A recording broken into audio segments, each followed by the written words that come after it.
کوئی نہ کوئی آپ نے ہر ایک نے کوئی دیکھا بھی ہے معاملہ، تو کوئی مریض آیا، کوئی پریشان تھا، کوئی تکلیف میں گرفتار تھا، مبتلا تھا، کوئی ادھر ہم نے دیکھے کون سا کوئی ڈاکٹر لاچر رکھے ہیں تو مریض کی مرض کو ٹارگٹ کرنا ہے، بم مارنا ہے اس پر،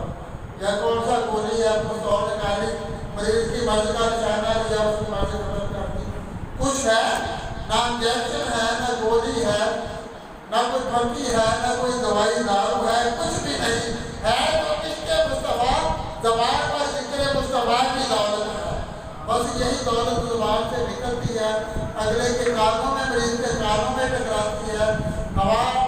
نام مصطفیٰ لے کر منہ سے نکلتی ہے، اس کے چہرے سے ٹکراتی ہے، رب کائنات سکون کی دولت دے دیتا ہے۔ تو اگر ہم دیکھیں نا، ادھر بھی ہم دیکھتے ہیں کہ آپ اتنی دور سے آتے ہیں، سفر کر کے مریض آتے ہیں، کوئی دوسرے شہر سے، کوئی کسی جگہ سے، کوئی کسی جگہ سے آتا ہے، اگر وہ یہی بات اپنے اندر خود پیدا کرنے کی کوشش کرے، یہی عقیدت، یہی محبت، یہی یقین رکھ کر حضور کی ذات پر درود و سلام پڑھے، تو خدائی طرف گھر بیٹھے بھی بیڑا پار ہو سکتا ہے۔ ادھر آئے تو صرف سبق لینے کے لیے آئے، سبق لے کر جائے، گھر جائے تو پھر سبق لینے کے لیے جائے۔ تو جب اس یقین اور محبت کے ساتھ حضور کی ذات پر درود و سلام پڑھے گے تو خدا کی قسم ساری وجہ، ساری بیماریاں، پریشانیاں دور ہو جائیں گی۔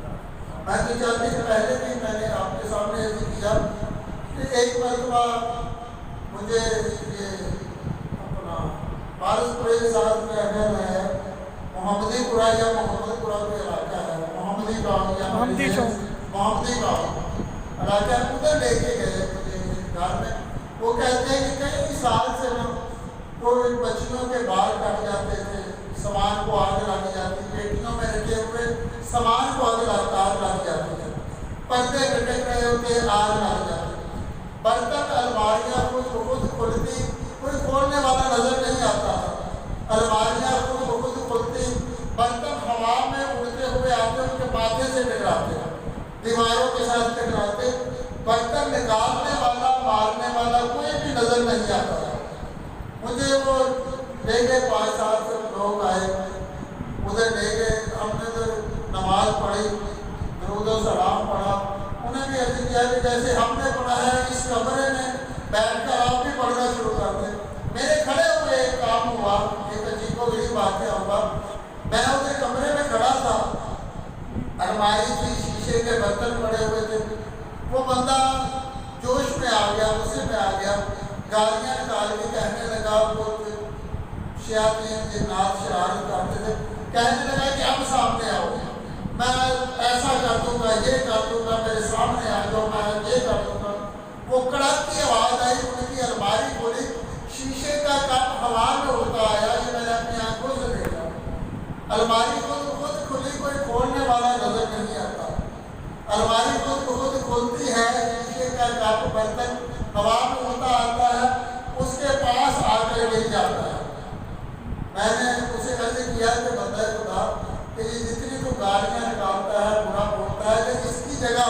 حضور کی ذات پر درود و سلام پڑھتا رہے تو یہ بال کٹنے بھی بند ہو جائیں گے، آگ لگنی بھی بند ہو جائے گی، یہ الماریاں خود کھلنی، پنکھے چلنے، موٹر چلنی، یہ سب کچھ بند ہو جائے گا۔ گھر پر اگر رہے گی تو رب کی رحمت ہی رہے گی، رحمت ہی بچے گی۔ ہم تو سمجھ دے کر آگے،